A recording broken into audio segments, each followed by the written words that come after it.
An 80-meter-long empanada, a traditional meat sandwich, was made in Buenos Aires on May 22nd to raise funds for the Down Syndrome Association of Argentina. It was then sliced into 4,000 pieces and sold off to the public. La empanada es el segundo plato típico de Argentina, ¿sí? La trajeron los españoles a Argentina y nosotros le dimos nuestra impronta con nuestros ingredientes.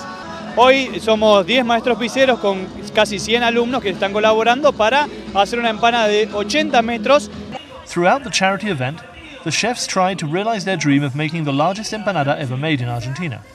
It took 4 hours to finish the sandwich, using 350 kilograms of flour, 120 kilograms of cheese and 30 kilograms of ham.